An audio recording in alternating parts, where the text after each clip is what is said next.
The NCAA tournament is in full swing. Who do we think will reach the Final Four? And how did Team USA fare in the World Baseball Classic? Find out next. MCTV Sports 101 starts now.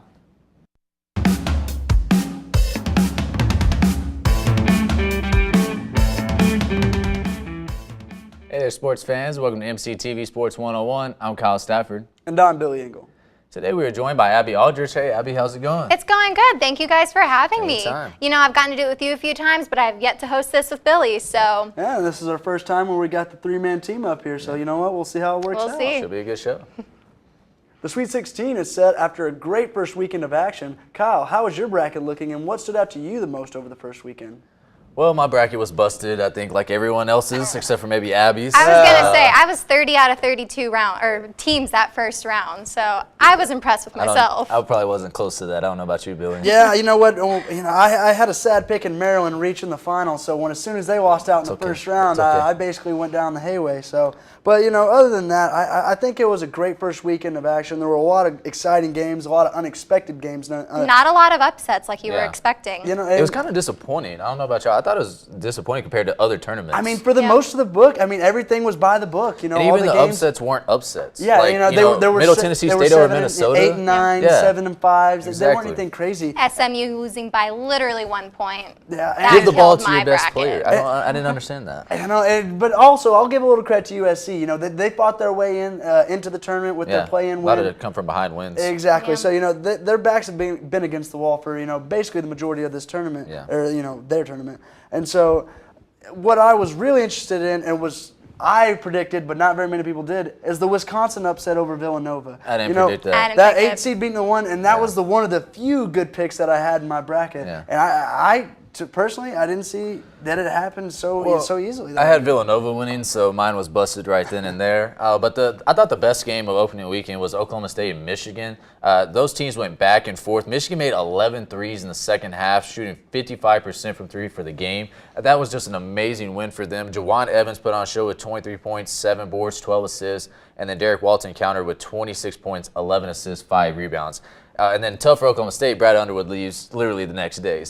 But now Michigan is looking like one of the better teams in the tournament right now. Well, they remind me a little bit of UConn back when Kemba Walker led UConn from a 9 seed in the Big East tournament to a national title over Butler, I believe in 2010. So, they remind me a little bit of that. I don't think they're as good as that Kemba Walker team. Mm-hmm. But, Michigan's got a way to go. What about you, Abby? I got to say, Xavier, they're probably one of the most teams I've dealt with the most adversity this season. And the fact that they're even still in this tournament is pretty remarkable. Yeah. Mm-hmm. I mean, they lost Edmund Sumner, who is arguably their best player, to an ACL injury at the end of January. And then Miles Davis also left the team in January. So they've dealt with a lot of issues. And to come out and play the way they're playing, it's impressive. And also that you mentioned that whenever they lost those players, they went on that horrendous stretch down the end of the year. 3-7, I think it was. Mm-hmm. So, I mean, to be able to come from, being that low point in the season and to be able to, get these upsets and to be where they are now, they're looking at a pretty good spot. And that was a convincing 25-point win over Florida State. I do say so myself. And, Xavier knows how to win. They were number 3 in the country at one point. So we'll see if they can make a run. They're a good program. I agree.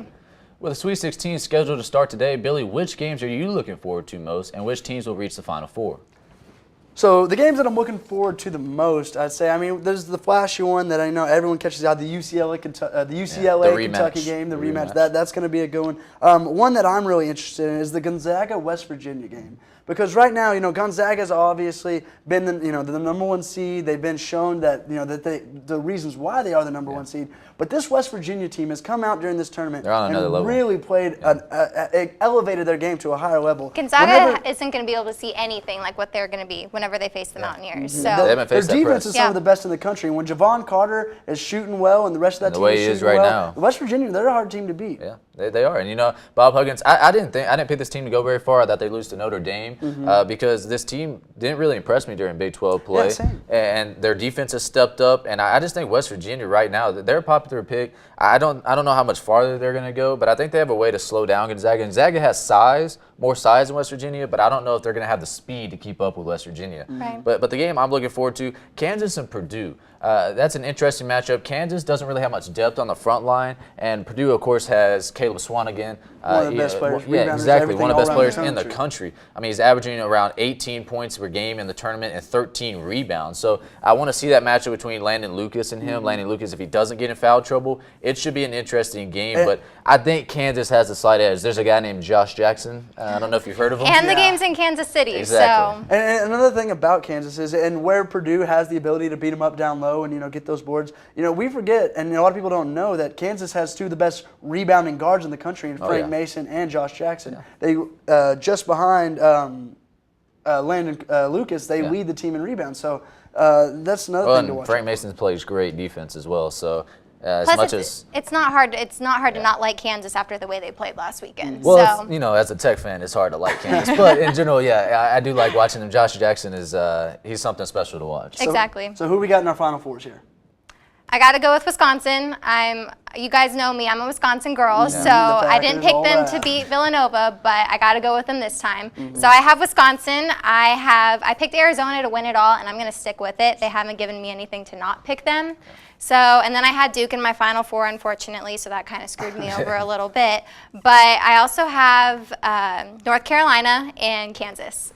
And see, for me, I like your Wisconsin pick, and I think that once they did get over that Villanova seed, that they're basically, the only other team that I think can challenge them is Baylor, and then I still don't see South Baylor. Carolina at all? You're not giving no respect to South Carolina? I think South Carolina is happy that they're here right now, but I think with Baylor's link, they got Jonathan Motley, Terry Masson's had a great tournament. So, I'm not saying South Carolina doesn't have a chance, but I'm expecting Baylor to win that game. And then once I'm expecting, Wisconsin to take down Florida, and in that matchup, hopefully we'll see that. But other than that, I've got West Virginia ultimately beating Gonzaga and Arizona. I think Arizona will get over Xavier. I got Kansas, which I think Kansas will win it all the way behind Josh Jackson, Frank Mason, and then UCLA.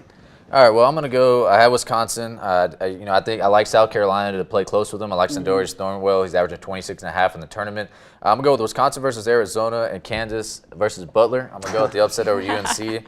And I have Butler, Arizona in the national championship. I'm going to go with Butler. I like Butler this year. They beat Arizona already. Keelan Martin is a great scorer, 16 points per game. So I really like that. Brad Stevens really built that program. Now Holtman has really done a good job carrying the legacy of that program. So. Hey, things change. It is March Madness. Anything can happen. When you haven't seen enough madness yet, so maybe it's yet to come.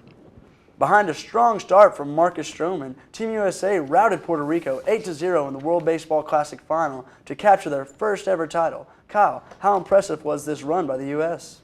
Well, it was extremely impressive. I think me and you thought that they were going to be knocked out extremely early. What about you, Abby? I was USA all the way, obviously, except Puerto Rico did come in undefeated. So that's something you had to take in consideration. I think whenever they played the Dominican Republic, that was a huge game in there. And I've got a key moment written down whenever Adam, first off, you have the amazing catch by Adam. Catch of the year right there. Catch of the year, is definitely nominated. I don't know if we're going to see a better one than that. When Adam Jones robs that home run and just completely robs the wind out of the Dominican Republic. And not only that, in the fourth inning when Giancarlo Stanton, he hits that two-run bomb, and that just basically changed the dynamic of the game. The momentum starts to swing in the USA's favor. And then in the game against Japan, maybe a little luck happened with that error where we scored our first run. But, it's baseball. You got to have some luck in baseball. But, hey, Adam Jones said after the game that the team was inspired because Puerto Rico apparently made plans for a parade after the game. They made championship T-shirts. And, Marcus Stroman's performance, if you aren't dedicated and you aren't committed after something like that, then... And speaking of Stroman's performance, very sharp. Not only did he look sharp, I feel like he had the fuel. What fueled his fire was all the comments about which team he played for. Having Puerto Rican descent and all the comments about his mother. He played for the U.S. And he kept Puerto Rico out of the hits column through 6 innings, which is very impressive. Do you guys think that the World Baseball Classic? Did y'all like it? Do you think it should continue? Oh, I definitely think it should continue. I think it's something that's still building momentum. Clearly, where it's nowhere comparable to the World Cup. But there's no other sport on this planet that overlays onto different countries as well as soccer, and then baseball does. Obviously it has to build, but there is room for growth. There's only one thing. You got to get the best players, and sometimes the U.S. doesn't get them. Now the other countries, they will get their players. Now the U.S. team obviously won, and they were talented, but there was guys like Mike Trout who didn't play in this, and other Kershaw, exactly. Bumgarner. But you can't blame them. I mean, the season is starting, so it's tough. But it's a work in progress. Maybe where the timing is, maybe they rearrange it to some later months or whatever that is. But I definitely think the World Baseball Classic is good, and it needs to figure out how to progress. Exactly. Well, that's our show for this week's edition of MCTV Sports 101. Join us next week for the latest big name stories in sports. I'm Kyle Stafford. I'm Abby Aldrich. And I'm Billy Ingle. Till next time.